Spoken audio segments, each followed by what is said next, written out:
He called it the saddest thing he had ever seen. And those words hit hard because they came from someone who knew Diddy's world so well. Now, two of the biggest names in music are speaking up together. We'll show you key evidence, play raw clips that never made headlines, and walk you through the timeline of those early days. We'll let their own words tell the story and show how two young stars got caught up in something darker than fame. When Usher was super young, he got signed to a guy named L.A. Reid, this famous music executive. Usher then loses his voice. L.A. Reid wants to help him, get back on track, so he sends him over to this guy named Puff Daddy. And as you can imagine, Usher had a problem, he just didn't know it yet. See, Puff Daddy was this up-and-coming music executive who could really turn someone into a star. He put them through this thing called Flavor Camp. And during Usher's term in this Flavor Camp, he lived with Puff. And in Usher's words, he would see questionable things. He said at any given time, you can open the door and see a bunch of random people playing Netflix. He said he would be up all night partying when all he really wanted to do was go to the studio. And this is when people speculate that Diddy did something to Usher. Now, I need you to listen to me. I'm gonna give you the evidence as to why people believe this, but until you hear words from Usher, Diddy, Justin Bieber, nobody knows anything. All right, so Diddy and Usher are in an interview with Kevin Hart. Diddy said, "Hey, yo, pause. When Usher used to live with me, we used to wrestle for Frosted Flakes." Kevin Hart said, "What?" And he grabs Kevin Hart and pulls him off camera because Kevin Hart doesn't have a filter. After Diddy's Flavor Camp, Usher comes out with an album called Usher. It has really explicit details about watching Netflix. Of course, the album was executively produced by Puff Daddy. His mom was like, "Yo, what the?" So she grabs Usher. You got former bodyguards coming out saying, yeah, Diddy was very inappropriate with Usher. There's a rumor that Usher got sent to the hospital because of an encounter with Diddy. In fact, rumors have been circulating for like 20 years about this situation. Which brings us to Usher and Justin Bieber. See, Justin Bieber was coming up in the same way Usher was, like when he was super young. L.A. Reid again found Justin Bieber. Usher and Justin Timberlake both wanted to sign Bieber, but Bieber chooses Usher and Usher basically becomes a mentor. Now, Usher then sends a young Bieber to Diddy for 48 hours. And in this interview, Diddy's saying stuff like, "Man, Justin is doing things that any 15-year-old would dream of doing." And the thing that's always kind of annoyed me about Diddy personally is he's always towing this imaginary line in interviews. Because of his ego, he has been snitching on himself in interviews. If you listen, he'll say something like, "Justin be having a really good time with me." If no one acknowledges it, he'll be like, "But I can't say it." Now, one person that knows what's the saddest thing in the world is what they did to Justin Bieber. What was that? That's sad. What'd they do to him? Because there's a lot of speculation out there, but nobody. I mean, I've heard things, but what did they really do to him? They had sex with him when he was a kid? I hate to say that. I hate to say that because I really like Justin Bieber. I feel bad for Justin Bieber, and this is when that happened.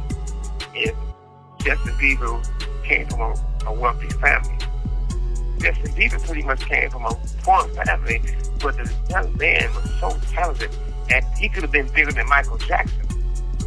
But the question of the drugs and the stuff he allowed these grown men to do to this little boy is unhealthy and it's tough. No grown men supposed to be getting high and doing drugs and drinking with kids. I mean, you had grown men would take Justin Bieber. A grown man take Justin Bieber when he was young to a vacation, a romantic vacation, showing pictures on the Instagram with no women, nobody else but a grown, successful man and this little kid. And even if you and I was going on vacation together, and regardless if wise, mad or not, it's definitely not going to be in me and you. It's going to be mad because we're going to have to. Oh, I'm not going to be sitting on a romantic island, just you and me. Hell you know no. what I mean? Hell no. I'd rather take the chance. I'd rather take the chance of my girl saying, "Hey, you out there having parties and all, you right." She damn sure ain't going to say that you and I on a romantic island, that's us. First part about it is, everybody said what was done to Usher, and they done to Justin Bieber. And the thing with Usher spent the night in Prima Public in the same bed to do an album. They never did one song they put out at that time. On top of that, when I met Usher, I came on one time, I'm speaking to the guy because he got good songs. That's out of respect. Like a young black man. This dude rolled his eyes at me. And so somebody came over and kind of said, don't have one of your guys do nothing to him. He a good young man, but him and Puffy got a thing. He a thing. He gave me a look like, you know. And I thought about it. The way he rolled his eyes at me, it wasn't like somebody homie or rolled it. It was like I beat up somebody's man. Like I beat his, you know, he the bitch. Like somebody to roll their eyes, like you beat my boyfriend up. I ain't speaking to you. Really? One of those, right? Before the chart-topping hits, Usher was just a 13-year-old living with Sean Combs as his legal guardian. Diddy produced Usher's debut album in 1994 and helped guide him into the music industry. Usher has shared that he felt special during that time, but he also admits he was too young to recognize the darker side of that mentorship. Now, after decades of success, he's teaming up with Justin Bieber to reveal the full truth about those early years. It's proof that even the brightest stars can be just kids caught in someone else's spotlight. He appeared on the televised talent show Star Search when he was 13 years old. Fun fact about that, he actually set the record for the longest note ever held by a child on Star Search, 12 seconds. So what happened? That got the attention of famed producer L.A. Reid. But according to his coaches, reportedly during puberty, when Usher's voice started to change, he kind of had trouble controlling his vocals. Now, L.A. Reid reportedly considered dropping Usher from his label, but when Usher begged him to stay on, Reid sent him to live with Sean Combs in New York for a year to train. And at the time, Combs, who was then known as Puff Daddy, we believe was in his 20s, there were these apparent training sessions. And these training sessions were known as Puffy Flavor Camp. Golden Ticket was my voice, and I lost it. This girl is changing my mind so much, I really don't care. I got a headache, you know, from doing all them high notes. Hey man, it's just puberty, you're gonna go through it. But when you raise your voice to sing, and you could do it so easily, now it's not there, it's gone. And you don't know if it's gonna come back either. I waited all my life for this opportunity, so I performed before this audience. I think I may have ran about 10 miles. When I got back, my mother, she told me, I know this is hard, but we're gonna fight for it. We're gonna fight through it, and I'm gonna make sure that they don't drop you. Usher was 13 to 14 years old at the time. Combs reportedly had legal guardianship over Usher during that period. Can't confirm that for sure. And since his time with Combs, Usher has worked with several other producers and record labels, and he's become one of the top-selling R&B artists of all time. His awards and nominations are almost too many to count. He's won 8 Grammy Awards, 18 Billboard Music Awards. He's been inducted into the Georgia Music Hall of Fame, star on the Hollywood Walk of Fame. Rolling Stone magazine recently named the album Confessions Part 2 as the #1 greatest R&B song of the 21st century. The magazine also ranked the song's music video among its 30 sexiest music videos of all time, and VH1 wrote that he was the best dancer in pop since Michael Jackson. And of course, Usher recently performed last year at the Super Bowl halftime show, so he's not just any musical artist, he is a superstar who, you gotta say, his success has been at least partially attributed to his time spent with Sean Combs. The two have been photographed together at different events throughout the years.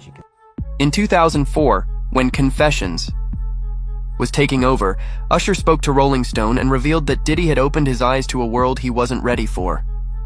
He specifically mentioned that doors were open to scenes he couldn't understand, orgies, couples in private rooms, things he couldn't process at just 16 years old. Back then, it seemed like bravado, but now those memories are powerful, proof in a joint effort to show that what seemed like fast-lane fun for two teens was something much darker.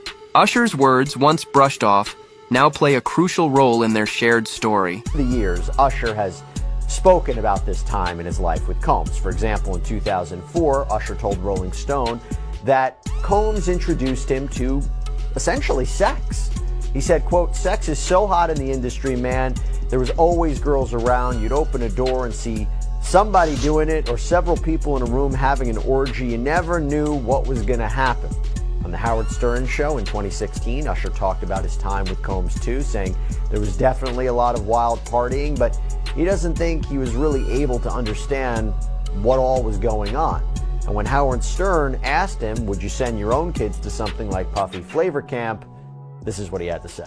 What like a living. life. Yeah, it's pretty crazy. 14 years old. You're a dad now. Would you ever send your kid to Puffy camp? Hell no. See? Usher also spoke with People magazine back in February, saying some of the most valuable lessons I could ever learn as an entrepreneur were picked up when I spent that time in New York with him. This unwavering desire to create and make certain that your creative ideas are executed. I saw him in real time working it out, him building something from nothing, him understanding how culture and collaboration can build careers, being able to see that. That's what I got. We want to thank you. Come here. Don't sit on the bed at night. No homo. No, just don't get close to the bed. Don't get close. But it's just like, yo, we want to thank you for hosting the thing, man. It's been a pleasure. You didn't have to do it. You did. No. I definitely didn't have to do it.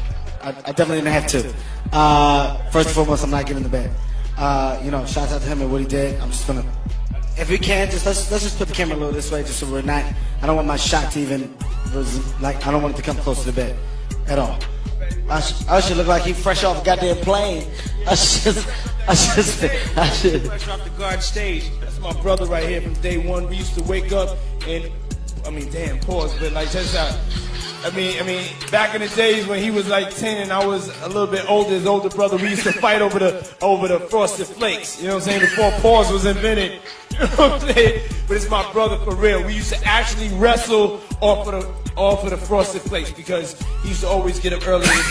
Now he's one of the richest stars in the world. And What the fuck did Puff just say? Nobody's gonna acknowledge this with me. Puff just said we used to wrestle over the Frosted Flakes. And we're streaming live. That was stupid. Listen, that was fucking stupid. Listen. We're having a good time, yo. Usher made it. At his 35th birthday party, Usher revisited those memories, thanking Diddy for everything, from the parties and women to sex and drugs. He said he enjoyed the ride, but never let it take control. At the time, it seemed like a loyal shout-out to a mentor, but looking back, it offers a glimpse of a teenager torn between admiration and confusion. Now, Usher wants the world to know that he was just a kid, too young to make those choices. He's ready to stand with Justin and shed light on what really happened. The allegations is that he forced individuals to take drugs and participate in sexual performances known as freak-offs, and to keep quiet about all of this. Now, Combs and his attorneys have denied that he did anything wrong, but thanks to allegations of witness tampering and fear he might flee, 2 different judges denied him bail. He's being locked up right now in the Metropolitan Detention Center out in Brooklyn. Many people are wondering what he might have seen at a young age when he lived with Combs in the 90s. This is a very common topic of conversation right now. Deep dives into the people surrounding Combs. Justin Bieber, Jennifer Lopez, Usher, so forth. What do they know? Will they be a part of any kind of case? Now, days before Combs was arrested, another of his apparent mentees filed a civil action against him, Dawn Richard. Dawn Richard is a former member of the girl group Danity Kane, and then she joined a trio group with Combs and another singer, Kalina Harper. It was called Diddy Dirty Money. She filed a lawsuit claiming that Combs sexually and verbally abused her for a decade. She also claimed that Combs owes her more than $3 million in unpaid salary and royalties, as well as unpaid wages for touring. And going back to Usher, Richard claims that Usher witnessed Combs' alleged abuse of his then-girlfriend, Cassie Ventura. Ventura had filed her own bombshell lawsuit last fall, seemingly kickstarting Combs' significant legal troubles. In 2016, on Howard Stern, Usher referred to Diddy's gatherings as Puffy's Flavor Camp and admitted that strange things went on behind closed doors. He laughed it off at the time, but today, those curious events now seem like red flags. Usher and Justin are revisiting every past interview and casual comment as if they're pieces of evidence, re-examining the moments everyone dismissed as just part of the industry. They're showing how 2 teenagers were pushed into a world they never should have been in, and now they're holding the man responsible accountable. To New York City, and I lived with Sean Puffy Combs for a year. It was curious. I got a chance to see some things. It was pretty wild. Usher's past comments on Diddy now going viral. These are places that a 13-year-old probably should not be. In the wake of his former mentor's federal house raids. I met Puffy a long time ago, around, 92. Flash forward to 2016 on The Howard Stern Show, the singer recalling his wild memories of living with Diddy, who now faces serious legal trouble, including sex trafficking allegations. We're sending you New over York to City. something called Puffy Flavor Camp. In the 90s, do you understand what that's like? I went there to see the lifestyle. Right. And I saw it. It was pretty wild. There were very curious things taking place. And I didn't necessarily understand. Yeah, but it had all of the freak off victims on it. You know, Usher was like, we were just sitting up there. Who's the next victim on the playlist? And he, you won't break my soul. You won't break my soul. Damn. Can we talk? No, No, it was Confessions. They played Usher Confessions. Confessed that Lifetime Achievement Award was a fucking hush payment for your fucking asshole and all of the many years of abuse. That wasn't no Lifetime. I'm still mad. People say, why you say that about Usher? Oh. So, I'm mad that people aren't more mad at Usher. Because somewhere along the way he went from a victim. Justin was signed when he was just 13 years old, and I should mention he was signed by Usher to a label that was owned jointly by both Scooter Braun and Usher, and he was considered Usher's protege. He has been described Usher as his mentor, which is why his adorable premiere music video that I showed you guys last week, entitled One Time, they had created this storyline in which a young Justin Bieber is playing video games with his friends, and Usher calls him and says that he's running late. You know, his big bro Usher calls him, and then Justin Bieber does the teenager thing and throws a party while Usher is out. So take a look at the beginning of that music video now. Oh, 3! That was not luck, that was skill. Yo, I'm killing him.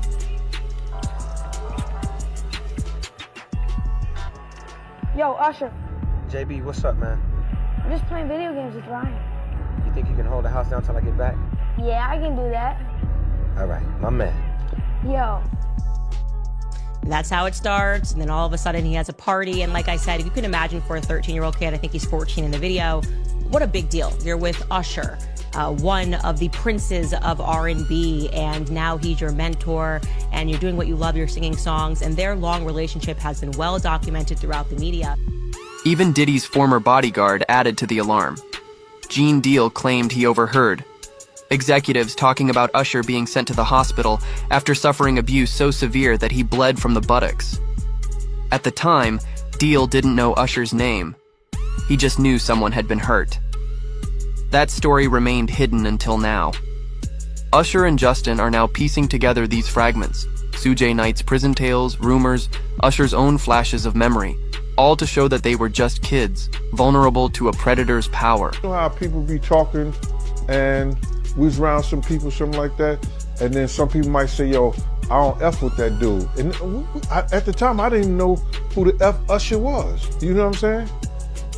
It was one of those type of situations. And when people say, yo, man, I don't F with them, man, I'm getting out that industry and everything like that. You know, Puff sent this little kid to the hospital. How he sent him to the hospital? Man, Nick was bleeding from the butt. And that's what was said. I didn't even have a name for the kid at the time. Then you heard, and that's what happened. Usher was allegedly put in the hospital after Diddy penetrated him at Flavor Camp at 14 years old. I know, and people know, that was around in that time that Puff and Usher did have a situation. And that situation led Usher to the hospital. Usher is caught in the crossfire when he was named in the latest lawsuit against Diddy by Lil Rod. The lawsuit alleges that Diddy was bragging to Lil Rod about hooking up with two people in the industry.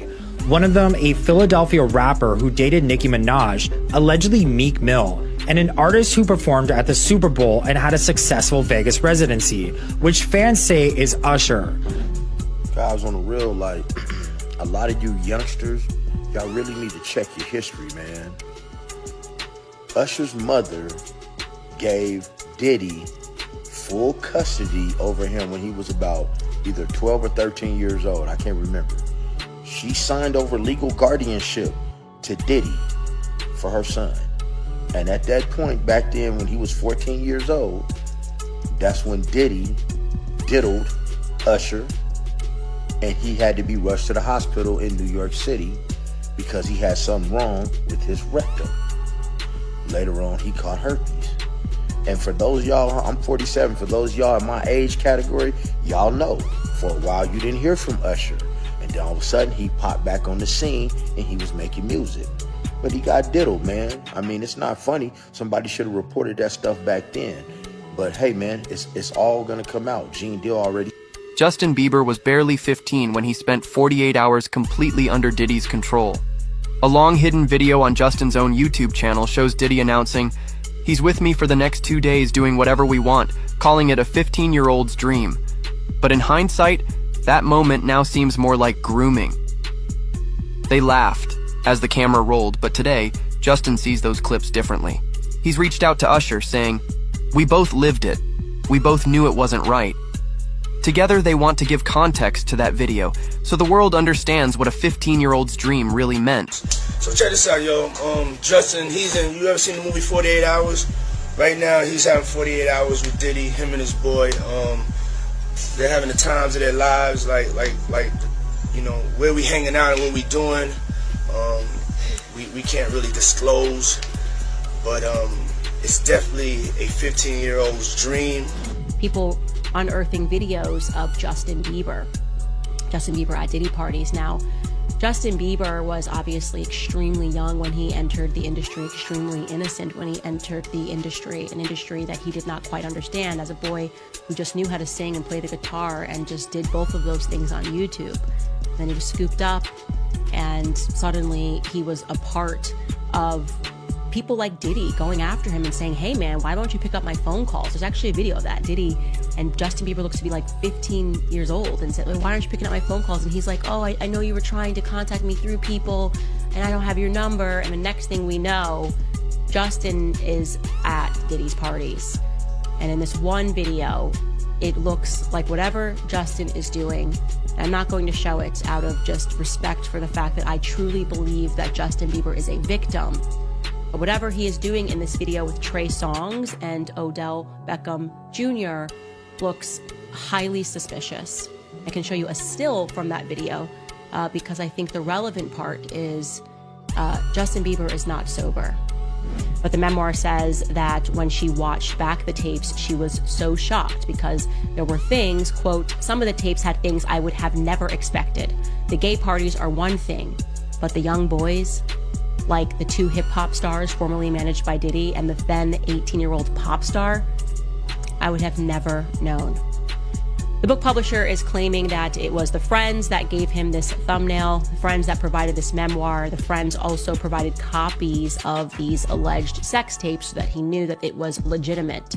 And the final entry of the memoir from Kim Porter, before she mysteriously got pneumonia and didn't survive it as a 47-year-old, is her dramatically telling her friends, quote, "He got me," and then calling 911. To get away from them and their mentorship. In a recent interview with Storm Monroe, Jaguar spilled all the tea about how Diddy didn't stop at using Justin for his own pleasure. He allegedly also passed him off to his friends and allowed them to have their way with the poor young Justin. Justin Bieber has also been trending these last few weeks after the raid on Diddy's homes, and many disturbing videos of him have been Khloe Kardashian once mentioned on Keeping Up with the Kardashians that Diddy's naked parties included Quincy and Justin Bieber, and that half the people there were completely naked. At the time, it was brushed off as celebrity gossip.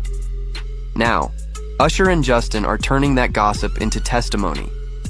They're urging anyone who was at those parties to come forward, wanting every detail exposed so these stories can't be dismissed as rumors. After all, they were just kids, too young to consent to those adult spectacles. So who was with you this weekend? A bunch of my friends. Diddy, Quincy, Justin Bieber. So far, so good. French Montana. Do you even know half the people you're naming? No. She didn't go to bed. I haven't been to bed yet. You haven't? I want to be Clay when I grow up, Court. I got on a plane at 5:30 a.m.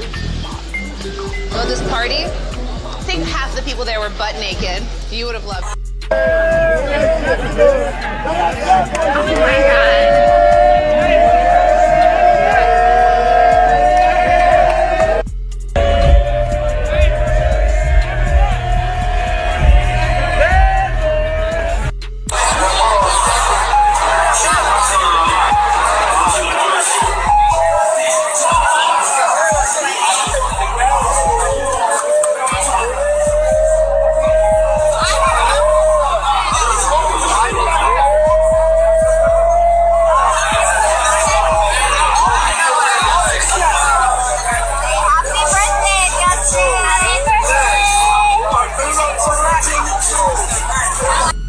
I ever dated someone and their sibling.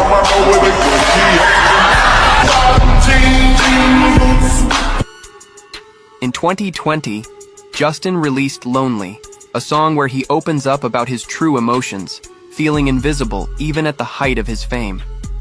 Some of the lyrics say, "Everybody saw me sick and it felt like no one gave a damn."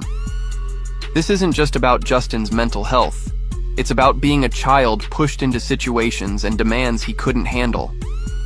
He told Apple Music's Zane Lowe about the importance of protecting up-and-coming artists from being treated the way he was when he was that young, in this dark and unforgiving industry. Everybody knows my well, baby, pick the price you pay for the money and fame that I'm earning. And everybody's so big. I felt like no one doing the same.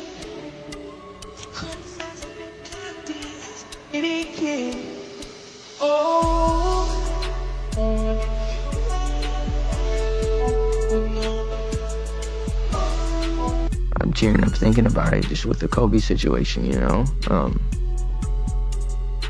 Just never know. And so I just wanted to be a good example, you know, and yeah.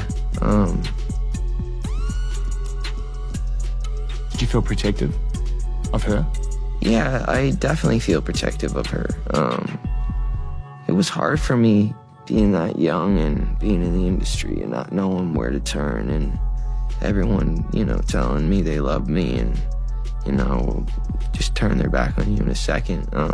So yeah, it's hard because I want her to know that, you know, she can count on me, but at the end of the day, I don't want to, never gonna force myself to be in a relationship with her. It has to be natural, right? So I just kind of, you know, let her do her thing, and if she ever needs me, I'm gonna be here for her. But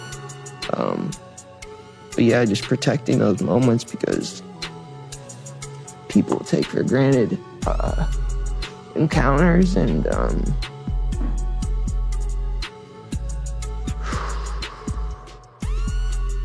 all of this comes as Sean Diddy Combs sits in a Brooklyn lockup, facing trial for trafficking and abuse. Lawyers are digging through his past, and Usher and Justin may be called to testify. If they do, their testimonies will reveal that these allegations aren't new. They've been building for decades, with clues hidden in interviews, videos, and whispers in hallways. Now, two former proteges are coming together to connect all the dots, proving they were just kids left unprotected. In the biggest trial of his life, from those freak-offs to those RICO charges. There's a lot going on in this case, and a lot of witnesses will also be taking the stand. But here to break down the very latest, I want to bring into the conversation legal analyst Nima Rahmani. Nima, thanks so much for being with us here on Night Now from Fox. Of course, Christina, excited for next week. And it's been a trial that we've been continuing to follow here over the last few months and really over the last year, as those developments have still tried to come into our newsroom. But let's start with the very basics. Something that came out this week. Diddy formally declined the last plea deal that he was offered. Again, we know court is set to begin on Monday. Was this an expected move for him to turn down that final plea offer? Christina, it was expected, and the judge in the case, Judge Subramanian, asked Diddy, did you decline and reject the government's offer? And Don Diddy Combs stood up in that courtroom before the judge, confirmed that he had been offered a plea deal. Details were not specified, though, by the prosecution, and that he rejected that plea deal. And what that means is that this trial will move forward as scheduled, and that Diddy is going to allow his fate to be decided by a jury. Now, before he was escorted into the courtroom by U.S. Marshals, I saw one of them checking the chair he typically sits on and scanning underneath it with his hand. Then he bent down on his knees and checked underneath his section of the defense table. There's no question security is tight here, even for a federal courthouse. Diddy was wearing the tan inmate uniform for the hearing, but he's going to be able to wear a button-down shirt, sweater, and pants for the trial, and will have 5 sets of clothes for the Monday through Friday hearings. He will be allowed 2 pairs of shoes with no laces. The parties decided also, and a lot of time spent, about how they will conduct the actual jury selection, which takes place early next week. So they're waging a criminal prosecution to Do they have unlimited powers to go to all the civil actions and get all that discovery evidence? Yes, it would be by request, but if the government has cause to believe that some of the civil actions, that there's evidence in there that they need for their case, they can subpoena that. They can also subpoena celebrities as witnesses in this case. If they're watching videos and there are celebrities in there and they feel that their testimony is relevant, they can do that. Their goal is to present a complete picture of how a teenager's trust was manipulated into something abusive. By doing this together, they hope to inspire other survivors to break their silence. When two of the biggest names in music say, "Enough is enough," it can change the conversation forever. What happens next could reshape how the industry handles young talent. This forces us to ask tough questions. How did Diddy manage to avoid scrutiny for so long? What doors were open to these two teenagers that should have remained locked? These questions matter because they highlight just how easily fame can become a trap for the vulnerable. And for anyone, of course, the allure of money and fame, that can be pretty mesmerizing, but especially, I would imagine, for a child. So keep that in mind, 10-year-old child here. The complaint says, quote, plaintiff performed several rap songs for Combs. Combs complimented plaintiff on his rapping and told plaintiff that he could make him a star. Combs asked plaintiff how badly he wanted to be a star and what plaintiff would do to get to be one. Plaintiff responded, as might any 10-year-old child, that he would do anything. So at this point, one of the other people present allegedly gave this boy a soda, and after he drank it, he started to feel, quote, a little funny, but he chalked it up to being maybe just so excited about his opportunity to rap for Sean Combs. The plaintiff now believes that that soda was drugged with either GHB, known as the date rape drug, or ecstasy, or maybe even both. And that's interesting because, again, it's not Combs accused of giving a drug drink to an alleged victim. It's one of his employees or associates or friends, people who were involved in something that likely didn't appear to be above board and yet did it anyway. That person, although to be clear, is not named in the complaint. The complaint says, quote, after plaintiff consumed his soda and began feeling its effects, Combs told plaintiff to move closer to him, which plaintiff did. Combs then abruptly pushed plaintiff down and said words to the effect of, you have to do some stuff you don't want to do sometimes. Now, the next part of the complaint is just incredibly graphic. I'm not going to repeat it here, but essentially John Doe claims that Combs sexually assaulted him and then he lost consciousness. Turn to a public enemy, man. Let's turn to Diddy, who's been hit with 5 new sexual assault lawsuits, the first of which includes alleged involvement by his famous friend.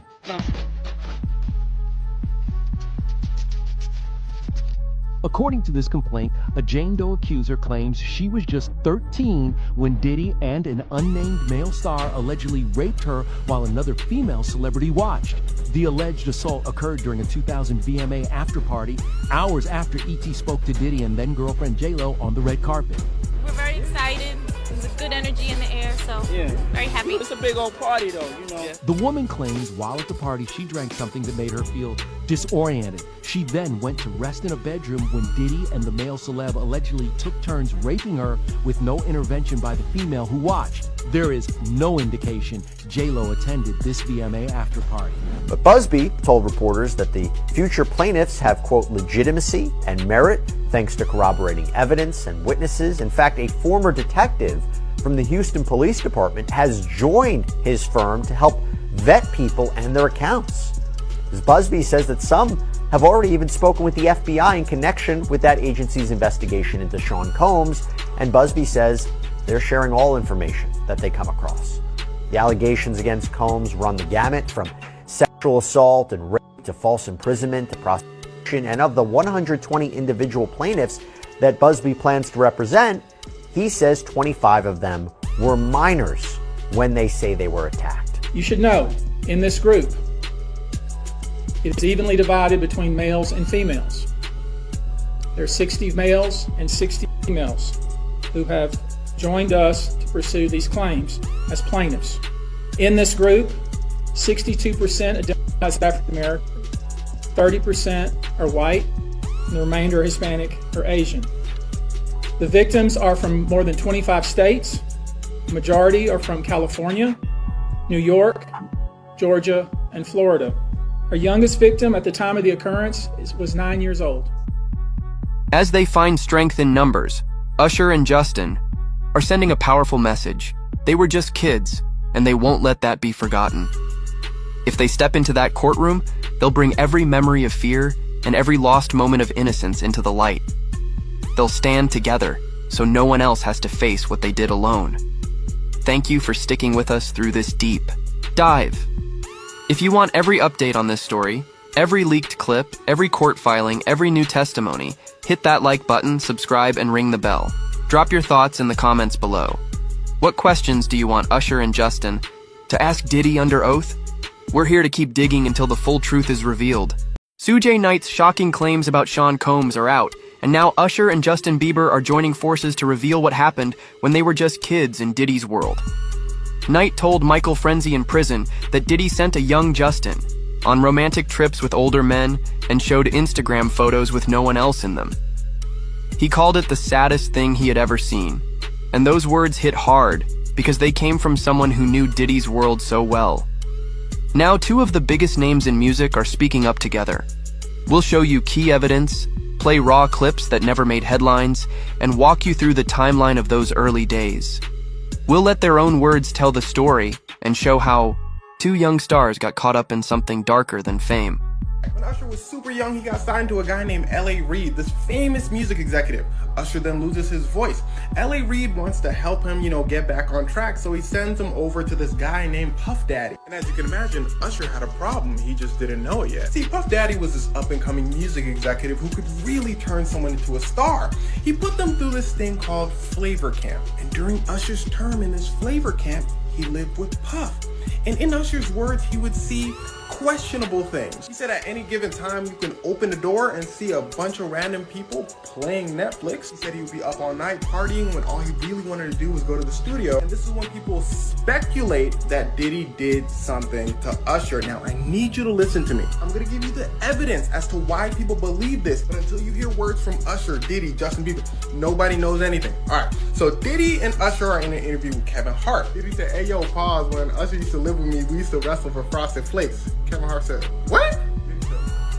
And he grabs Kevin Hart and pulls him off camera because Kevin Hart doesn't have a filter. After Diddy's Flavor Camp, Usher comes out with an album called Usher. It has really explicit details about watching Netflix. And of course, the album was executively produced by Puff Daddy. His mom was like, "Yo, what the?" So she grabs Usher. You got former bodyguards coming out saying, yeah, Diddy was very inappropriate with Usher. There's a rumor that Usher got sent to the hospital because of an encounter with Diddy. In fact, rumors have been circulating for like 20 years about this situation. Which brings us to Usher and Justin Bieber. See, Justin Bieber was coming up in the same way Usher was, like when he was super young. L.A. Reid again found Justin Bieber.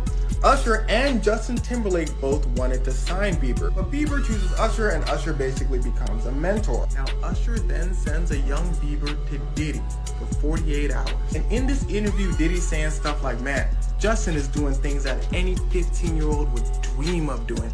And the thing that's always kind of annoyed me about Diddy personally is he's always towing this imaginary line in interviews. Because of his ego, he has been snitching on himself in interviews. If you listen, he'll say something like, "Justin be having a really good time with me." If no one acknowledges it, he'll be like, "But I can't say it."